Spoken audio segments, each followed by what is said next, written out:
بسم اللہ الرحمن الرحیم اللہم صلی وسلم وبارک علی سیدنا محمد وعلی آلہ وصحبہ۔ سلسلہ حق کے معزز سامعین، السلام علیکم۔ ولادت رسول اللہ صلی اللہ علیہ وآلہ وسلم کا تذکرہ انسانیت کے لیے سب سے بڑی خوشخبری اور رحمت کی علامت ہے۔ یہ وہ بابرکت لمحہ ہے جب دنیا کو ایک ایسا رہنما عطا کیا گیا جو جہالت کے اندھیروں میں علم، محبت اور انسانیت کی روشنی لے کر آیا۔ اس عظیم واقعے کا ذکر کرنا نہ صرف ایک ایمانی فریضہ ہے بلکہ ہمارے دلوں کو رسول کریم صلی اللہ علیہ وآلہ وسلم کی محبت سے منور کرتا ہے۔ آقا دو جہاں سرور کائنات رسول اللہ صلی اللہ علیہ وآلہ وسلم نے فرمایا کہ جب حضرت آدم علیہ السلام جنت سے زمین پر اترے تو ہندوستان میں جزیرہ سراندیپ میں اترے تھے، تو اس وقت حضرت آدم علیہ السلام کو اکتاہٹ محسوس ہوئی۔ پھر حضرت جبرائیل علیہ السلام آئے اور انہوں نے اذان دی، اللہ اکبر 2 مرتبہ، اشہد اللہ الہ الا اللہ 2 مرتبہ اشہد ان محمد رسول اللہ کہا، تو حضرت آدم علیہ السلام نے استفسار کیا کہ یہ حضرت محمد صلی اللہ علیہ وآلہ وسلم کون ہیں؟ جبرائیل علیہ السلام نے بتایا کہ آپ کی اولاد میں سب سے آخری نبی ہیں۔ اللہ تعالیٰ نے حضرت موسیٰ علیہ السلام کو حضرت محمد صلی اللہ علیہ وآلہ وسلم کی تشریف آوری کے وقت سے بھی آگاہ فرما دیا تھا، اور حضرت موسیٰ علیہ السلام نے اپنی قوم کو بتا دیا تھا کہ جب فلاں ستارہ اپنی جگہ سے حرکت کرے گا تو وہ نبی صلی اللہ علیہ وآلہ وسلم کی ولادت کا وقت ہوگا۔ یہ آگاہی علماء بنی اسرائیل نسل در نسل حاصل کرتے رہے تھے۔ حضرت دانیال علیہ السلام کے زمانے میں بخت نصر ایک مشہور بادشاہ تھا۔ ایک مرتبہ بخت نصر نے خواب دیکھا مگر بیدار ہوتے ہی بھول گیا۔ صرف اتنا یاد رہا کہ خواب بڑا حیرت انگیز تھا۔ پھر ارکان سلطنت کو بلا کر شاہی حکم جاری کیا کہ بتاؤ میں نے کیا خواب دیکھا۔ لوگوں نے کہا ہم کیا کہہ سکتے ہیں۔ بادشاہ نے کہا اگر 3 دن کے اندر خواب تعبیر کے ساتھ پیش نہیں کیا تمہاری گردنیں اڑا دی جائیں گی۔ جب یہ خبر حضرت دانیال علیہ السلام تک پہنچی تو آپ نے اپنے ایک ساتھی کو فرمایا کہ جا کر بادشاہ کو بتاؤ، میں اس کے خواب کی تعبیر بیان کروں گا۔ آپ کے ساتھی نے عرض کیا کہ حضرت بادشاہی مزاج بہت نازک ہوتے ہیں، اگر آپ کا جواب ان کی طبیعت کے مطابق نہ ہوا تو پھر آپ کو نقصان پہنچنے کا اندیشہ ہے۔ آپ نے فرمایا کوئی اندیشہ نہ کر، میرا رب مجھے ضرورت پڑتے وقت حسب ضرورت ہر چیز کا علم دے دیتا ہے۔ جب پیغام بادشاہ کو ملا تو اسی وقت دانیال علیہ السلام کو بادشاہ نے اپنی دربار میں بلایا۔ بخت نصر بادشاہ اپنے سر پر تاج شاہی رکھے تخت پر پورے جاہ و جلال کے ساتھ بیٹھا ہوا تھا۔ بادشاہ کے دربار میں یہ بات لازم تھی کہ ہر آنے والا بادشاہ کو سجدہ کرے، لیکن حضرت دانیال علیہ السلام نے بادشاہ کو سجدہ نہیں کیا۔ یہ بات بادشاہ کو سخت ناگوار گزری، لیکن لوگوں کے سامنے پوچھنا مناسب نہیں سمجھا۔ پھر حضرت دانیال علیہ السلام کو تنہائی میں بلایا۔ بادشاہ نے کہا آپ نے مجھے سجدہ کیوں نہیں کیا؟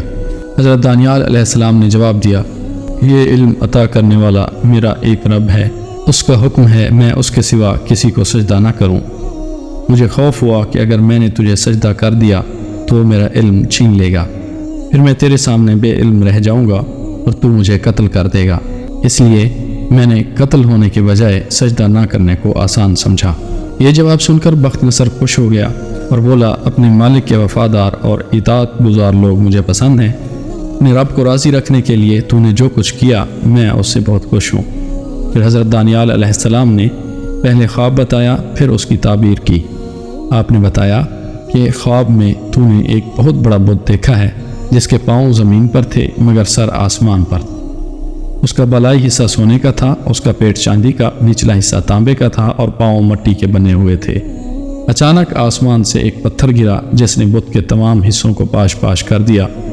پھر وہ پتھر بڑھنے لگا حتیٰ کہ بڑھتے بڑھتے اتنا بڑھ گیا اور ہر طرف پھیل گیا کہ اور چیزیں آنا بند ہو گئیں۔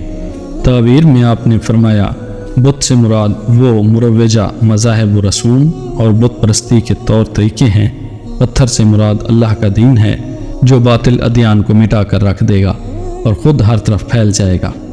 پھر فرمایا اللہ تعالیٰ ایک نبی امی کو مبعوث فرمائے گا، وہ تمام جھوٹے ادیان و امم کو ختم کر دے گا، اس نبی کے ذریعے حق کو خالص کر دے گا، باطل کو مٹا دے گا، گمراہوں کو ہدایت اور ان پڑھوں کو علم عطا کرے گا۔ اس کی بدولت ضعیفوں کو قوت اور ذلیلوں کو عزت بخشے گا اور کمزور اور ناتواں لوگوں کی مدد فرمائے گا۔ حضرت داؤد علیہ السلام کو زبور عطا ہوئی جس میں نبی کریم صلی اللہ علیہ وآلہ وسلم کا ذکر موجود تھا۔ قرآن مجید میں اس کا ذکر موجود ہے کہ زبور میں نبی آخر الزمان صلی اللہ علیہ وآلہ وسلم کی آمد کی پیشن گوئی کی گئی تھی۔ حضرت داؤد علیہ السلام کو اللہ تعالیٰ نے خوشخبری دی تھی کہ آخری نبی حضرت محمد صلی اللہ علیہ وآلہ وسلم انبیاء کے سردار ہوں گے اور ان کی امت کو بھی عظیم مرتبہ حاصل ہے۔ بعض روایات کے مطابق حضرت نوح علیہ السلام نے بھی نبی کریم صلی اللہ علیہ وسلم کے بارے میں اپنی قوم کو آگاہ کیا اور ان کی امت کے حق میں دعائیں کی۔ حضرت عیسیٰ علیہ السلام نے اپنی قوم کو نبی آخر الزمان صلی اللہ علیہ وآلہ وسلم کی بشارت دی اور آپ صلی اللہ علیہ وسلم کا نام بھی ذکر کیا۔ قرآن مجید سورہ صف کی آیت نمبر 6 میں ارشاد ہے، اور جب عیسیٰ ابن مریم نے کہا، اے بنی اسرائیل، میں تم سب کی طرف اللہ کا بھیجا ہوا رسول ہوں، اپنے سے پہلی کتاب تورات کی تصدیق کرنے والا اور اپنے بعد آنے والے رسول کی بشارت دینے والا ہوں جن کا نام احمد ہے۔ حضرت عیسیٰ علیہ السلام نے اپنے پیروکاروں کو صاف الفاظ میں بتایا کہ ان کے بعد نبی آخر الزمان آئیں گے اور ان کا نام احمد ہوگا۔ حضرت سلیمان علیہ السلام کے دور میں بھی نبی کریم صلی اللہ علیہ وآلہ وسلم کا ذکر آتا ہے۔ حضرت سلیمان علیہ السلام کو اللہ تعالیٰ نے بے پناہ علم اور سلطنت عطا کی تھی اور ان کو بھی نبی آخر الزمان صلی اللہ علیہ وسلم کی خبر دی گئی تھی۔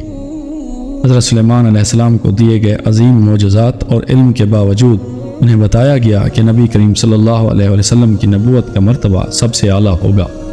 بعض روایات کے مطابق حضرت سلیمان علیہ السلام نے نبی آخر الزمان صلی اللہ علیہ وآلہ وسلم کی شان کا ذکر کیا اور اپنی قوم کو آپ کی آمد کی بشارت دی۔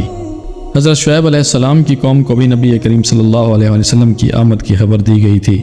ان کے واقعات میں بھی اس بات کا ذکر ملتا ہے کہ نبی آخر الزمان کی آمد کے بعد انسانیت کو مکمل ہدایت حاصل ہوگی۔ حضرت یحییٰ علیہ السلام کو بھی نبی آخر الزمان صلی اللہ علیہ وآلہ وسلم کی بشارت دی گئی تھی۔ ان کے والد حضرت زکریا علیہ السلام بھی نبی آخر الزمان صلی اللہ علیہ وآلہ وسلم کے ذکر سے واقف تھے۔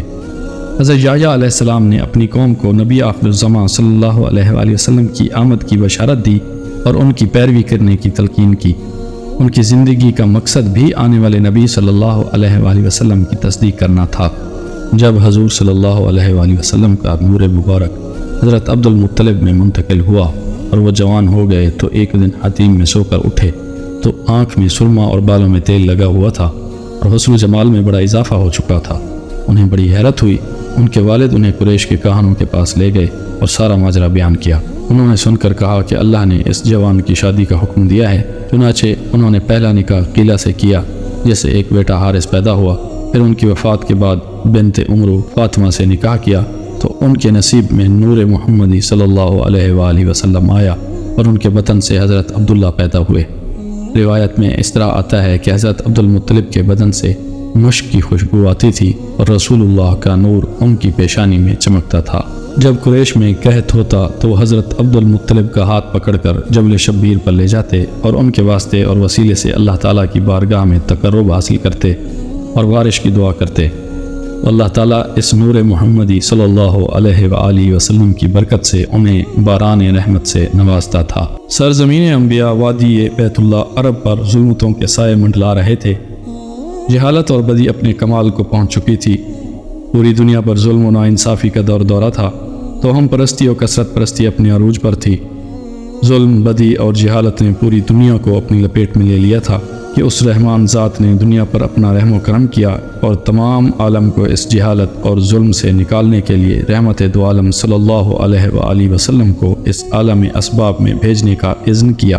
نبی کریم صلی اللہ علیہ وآلہ وسلم کو اللہ تعالیٰ نے رحمت للعالمین بنا کر بھیجا اور فرمایا، وما ارسلناک الا رحمت للعالمین، اور ہم نے آپ صلی اللہ علیہ وآلہ وسلم کو تمام جہانوں کے لیے رحمت بنا کر بھیجا۔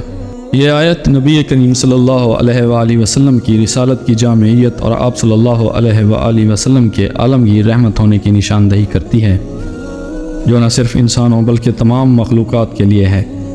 اس لیے ولادت نبی صلی اللہ علیہ وآلہ وسلم کی خوشی منانا جائز ہے، اور اس میں نبی کریم صلی اللہ علیہ وآلہ وسلم کا ذکر بلند کرنا باعث عزت و ثواب ہے، کیونکہ اللہ پاک نے فرمایا، وَرَفَعْنَا لَكَ ذِكْرَكَ، اور ہم نے تمہارے ذکر کو بلند کیا۔ یہ آیت نبی کریم صلی اللہ علیہ وآلہ وسلم کے ذکر کی عظمت اور بلند مقام کو بیان کرتی ہے۔ جو اللہ تعالیٰ نے ان کی شان و شوکت کو بڑھانے کے لیے مقرر کیا۔ لہٰذا میلاد نبی صلی اللہ علیہ وآلہ وسلم منانے کا مقصد نبی کریم صلی اللہ علیہ وآلہ وسلم کے ذکر کو بلند کرنا ہے، لیکن اس دن کی شرعیت کو ملحوظ خاطر رکھ کر منانا چاہیے۔ میلاد نبی صلی اللہ علیہ وآلہ وسلم کی تقریب کا مقصد نبی کریم صلی اللہ علیہ وآلہ وسلم کی محبت کو فروغ دینا اور ان کی تعلیمات کو زندہ رکھنا ہے۔ اگر میلاد منانا اسلامی حدود و شرعی احکام کے مطابق ہو تو اس میں کوئی حرج نہیں۔ یہ ایک موقع ہوتا ہے کہ نبی کریم صلی اللہ علیہ وآلہ وسلم کی سیرت پر غور کیا جائے، ان کی سنت حسنہ پر عمل کیا جائے اور ان کے اسوہ حسنہ کو اپنے لیے مشعل راہ بنایا جائے۔ نبی کریم صلی اللہ علیہ وآلہ وسلم پر درود و سلام بھیجنا ایک عظیم عبادت ہے، اور میلاد کے موقع پر اس کا اہتمام کرنا آپ صلی اللہ علیہ وآلہ وسلم کی محبت کا ایک بہترین اظہار ہے۔ نبی صلی اللہ علیہ وآلہ وسلم کی زندگی سخاوت اور عاجزی کا نمونہ تھی، اور اس موقع پر غریبوں کی مدد کرنا، صدقہ دینا اور انسانیت کی خدمت کرنا آپ صلی اللہ علیہ وآلہ وسلم کی سنت کی پیروی میں ایک بہترین عمل ہے۔ میلاد النبی صلی اللہ علیہ وآلہ وسلم کا اصل مقصد یہ ہے کہ نبی کریم صلی اللہ علیہ وآلہ وسلم کی ولادت پر خوشی کا اظہار کیا جائے اور ان کی زندگی اور تعلیمات کو یاد کیا جائے۔ اس موقع پر تلاوت قرآن، نفل نمازوں کا اہتمام اور درود و سلام بھیجنا میلاد منانے کا ایک مستند اور بابرکت طریقہ ہے۔ سیرت النبی صلی اللہ علیہ وآلہ وسلم کا مطالعہ اور مجالس کا انعقاد، جن میں آپ صلی اللہ علیہ وآلہ وسلم کی تعلیمات حسنہ اور کردار حسنہ پر گفتگو ہو، ایک مفید اور مؤثر ذریعہ ہے۔ میلاد منانے کے طریقے میں اس بات کی ضرورت ہے کہ بدعات اور غیر اسلامی رسومات سے بچا جائے اور خالصتاً نبی کریم صلی اللہ علیہ وآلہ وسلم کی محبت اور اطاعت کے جذبے کے ساتھ اسے منایا جائے۔ کچھ لوگ یہ سوال اٹھاتے ہیں کہ میلاد کے موقع پر اچھا لباس پہننا ضروری ہے یا نہیں۔ نبی کریم صلی اللہ علیہ وآلہ وسلم نے اچھا لباس پہننا پسند فرمایا ہے، بشرطے کہ اس میں اسراف نہ ہو۔ اپنی حیثیت کے مطابق صاف ستھرا اور مناسب لباس پہننا جائز ہے اور اس میں کوئی حرج نہیں، تاہم لوگوں کو نیچا دکھانے یا مقابلہ بازی کی نیت سے لباس پہننا یقیناً غلط ہے۔ محفل میلاد میں کھانے کا انتظام ایک مستحب عمل ہے، لیکن اسراف سے بچنا ضروری ہے۔ اسلام میں مہمان نوازی اور کھانا کھلانے کا بہت اعلیٰ مقام ہے، اور محفل میلاد کے موقع پر مہمانوں کو کھانا کھلانا باعث ثواب ہے، بشرطے کہ اس میں شوخی اور نمائش شامل نہ ہو۔ غریب طبقے کے لوگ سادہ کھانے کا انتظام بھی کر سکتے ہیں اور اس کا اجر بھی اللہ کے ہاں محفوظ ہے۔ میلاد کی محافل میں اجتماعی ذکر اور دعا کا اہتمام ایک روحانی عمل ہے، اور ایسی محافل میں زیادہ سے زیادہ درود و سلام پڑھا جاتا ہے۔ اجتماعی دعا کے بعد اللہ کی رضا اور برکت کے لیے اتحاد و اتفاق کا مظاہرہ کیا جاتا ہے۔ اجتماعی طور پر عبادت کرنا اور دعا مانگنا اللہ کے ہاں قبولیت کا درجہ رکھتا ہے، اور 40 لوگوں کی آمین دعا کی قبولیت کے امکانات کو مزید بڑھا دیتی ہے۔ فرض نمازوں کا اہتمام ہر حال میں ضروری ہے، اور میلاد کی محفلوں میں نمازوں کا اہتمام کیا جانا چاہیے۔ اگر کوئی شخص نماز سے غافل ہے تو میلاد کی محفلوں کے ذریعے اسے نماز کی اہمیت سے آگاہ کیا جا سکتا ہے، اور یہ محافل ایک ذریعہ بن سکتی ہیں کہ وہ شخص دوبارہ نماز کی طرف مائل ہو۔ میلاد کی محفل میں صاحب محفل اور دیگر شرکاء کا فرض نمازوں سے غافل ہو جانا بالکل غلط اور مسترد عمل ہے۔ دینی محافل میں نعت خوانی اور قرآن خوانی کے لیے علماء یا نعت خواں کی خدمات لینا جائز ہے، لیکن اس کا معاوضہ فکس کرنا دین کے فروخت کے مترادف ہے، جو کہ مناسب نہیں۔ اس معاملے میں احتیاط کی ضرورت ہے کہ یہ عمل دین کی خدمت کے جذبے سے کیا جائے، نہ کہ مالی فائدے کے لیے۔ میلاد منانے کا عمل بذات خود بدعت نہیں، بلکہ اگر اس کو اسلامی تعلیمات کے مطابق منایا جائے تو یہ نبی کریم صلی اللہ علیہ وآلہ وسلم کی محبت کا اظہار ہے۔ جو لوگ میلاد کو بدعت کہتے ہیں وہ دراصل غلط فہمی کا شکار ہیں۔ اصل مسئلہ یہ ہے کہ بدعت وہ عمل ہے جو دین میں نئے عقائد یا رسومات کا اضافہ کرے، جبکہ میلاد منانا ایک ایسا عمل ہے جس میں نبی کریم صلی اللہ علیہ وآلہ وسلم کا ذکر کیا جاتا ہے اور ان کی تعلیمات کو فروغ دیا جاتا ہے۔ خود آپ صلی اللہ علیہ وآلہ وسلم کی سنت حسنہ سے ثابت ہے کہ آپ صلی اللہ علیہ وآلہ وسلم نے عقیقہ یعنی پیدائش کی خوشی کے کھانے کا اہتمام فرمایا۔ میلاد النبی صلی اللہ علیہ وآلہ وسلم کا اصل مقصد یہ ہے کہ نبی کریم صلی اللہ علیہ وآلہ وسلم کی محبت اور تعلیمات کو زندہ رکھا جائے اور ان کے پیغام کو دنیا بھر میں پھیلایا جائے۔ یہ ایک روحانی عمل ہے جو نبی کریم صلی اللہ علیہ وآلہ وسلم کی سیرت کے مطالعے اور ان کی تعلیمات پر عمل کرنے کا موقع فراہم کرتا ہے۔ اس موقع پر ہمیں کوشش کرنی چاہیے کہ ہم نبی کریم صلی اللہ علیہ وآلہ وسلم کی سنتوں پر عمل کریں اور اپنی زندگیوں کو ان کی تعلیمات کے مطابق ڈھالیں۔ میلاد کا اصل پیغام یہ ہے کہ ہمیں نبی کریم صلی اللہ علیہ وآلہ وسلم کی زندگی کو اپنانا ہے اور اس پر عمل پیرا ہو کر دنیا و آخرت میں کامیابی حاصل کرنی ہے۔ سلسلہ حق کے معزز سامعین، اللہ تبارک و تعالیٰ آپ کو اس ذکر نبی صلی اللہ علیہ وآلہ وسلم کے سننے کے صدقے سے خیر و برکتیں عطا فرمائے اور دنیا و آخرت میں کامیابیاں عطا فرمائے۔ آمین۔ اللہ حافظ۔